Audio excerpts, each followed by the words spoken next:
Look, I know it's late in the afternoon on day two, and it's always a hard task to make it through when you've been sort of separated. The groups have separated. We've had a little break just before the end, but really, in closing today, I really just wanted to thank all of you for coming along to the conference. And also for those of you online. As I said yesterday when we opened, we've had over 400 delegates come along to the conference, which is absolutely terrific and just shows the relevance of the topic and of the papers that have been presented and the heritage ecosystem more broadly. It was really terrific this morning. We started the day hearing about Wadjamup, the Wirrabiddy program, and really just gave us good opportunity to really reflect on the complex, multifaceted history of our state and Australia more broadly. And we've really seen that echo through all of the presentations, the complexity of heritage for the now, but also bringing the past into how we live our everyday lives, and also hearing about, designing for the future as well.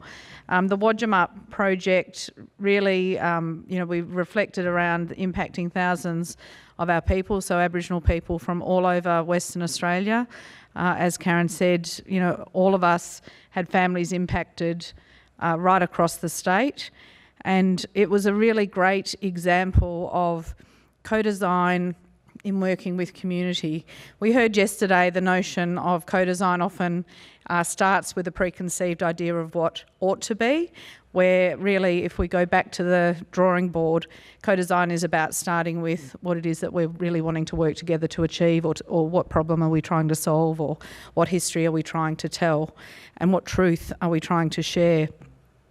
And I think, Farley and Karen were really able to talk about that project and the importance of Dharnai, that real deep listening, which we saw again. I always think, like a lot of the old people will always say, 2 ears and 1 mouth. So really important to be listening first, listening deeply, and then responding secondly.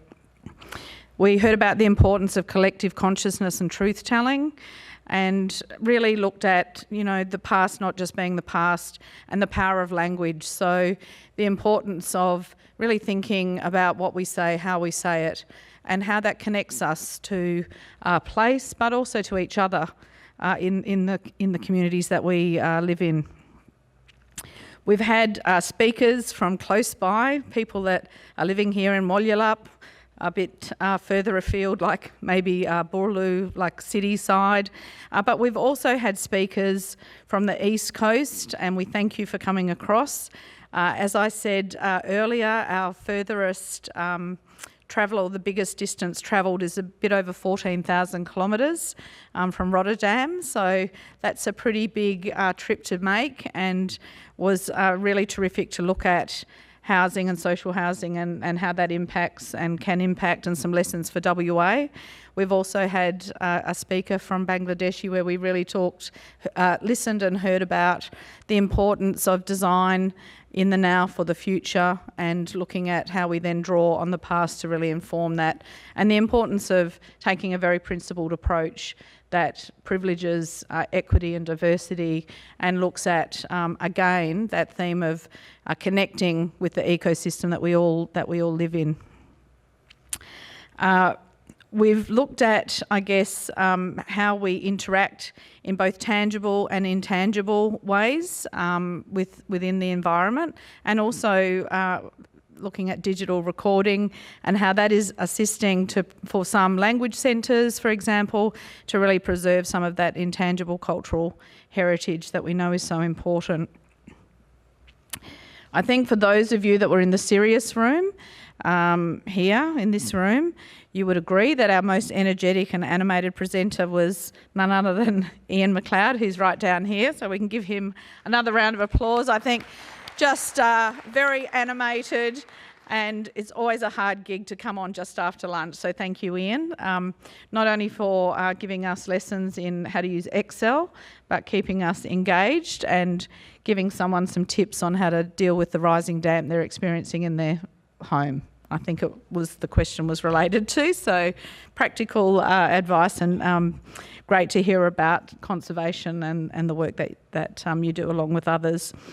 The game next door sounded very engaging, so I'm glad you were able to get back into the main room to be with us to finish off, and really the last storytelling session that we had here in this room with Richard really, I guess, brought us back to it's not just the history, but some of the people in the history. So it's all about, it's again, the whole ecosystem, the flowers, the weeds and everything in between. So that was also terrific. I'd just like to let people know that there will be no announcement. I've had a few people ask if there's going to be any announcement about another conference. So there'll be no announcement about another conference, but as soon as information is available and comes to hand, stay tuned with the socials, and if you're on the email list, that information will come out to you in due course. The presentations that have been videoed will be again sent out once they've been formatted and put together, so you'll get notification of that as well. And some great opportunities for team building or for some team training if you're wanting to delve into a particular area. And again, some of the questions that have come in around how do we get additional training, resources, support. The resources that come from the presentations over the past 2 days have been tremendous. So please do use those recordings as opportunities to continue to look at professional development within your teams.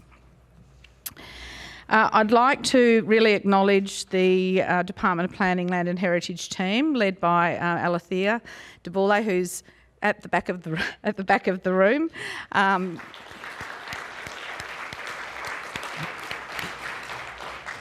Trying not to make eye contact, but I spotted you. And also the conference advisory group that the team have worked with, who I think everyone will agree have put together a really terrific conference, which wouldn't, without the support of the Heritage Council. And Darren's at the back of the room. Thanks for joining us, Darren. Again, you heard from Darren yesterday afternoon as the chair of the Heritage Council, and with the department, and also the co-chairs of the Aboriginal Cultural Heritage Committee, the Honourable Ken White and Irene Stainton, who unfortunately were unable to be with us, but would have loved to have been here, and I think would have also got a lot out of the conference, and it would have been terrific if you could have heard from them, because the work that they're doing within the Aboriginal Cultural Heritage Committee is also really terrific, particularly in a really difficult time. So I just did also want to acknowledge both of them and their leadership in that space. And finally, really just to thank all of you for your participation, for your engagement and for coming along. And I know that, just from listening to people and hearing what people have got to say, people have got a lot out of the 2 days. Please do give feedback. We're always looking for constructive feedback, and I know Alethea and the team in the planning for the next conference will be looking at building on the success of this conference. So just in closing, finally, please travel safely if you've got a long way to go or even a short way. Thanks very much for coming along. We thank all of the elders past who have looked after us for this couple of days here at Walyulup, and thank you very much to you, the delegates, and take care, and we'll see you next time. Thank you very much.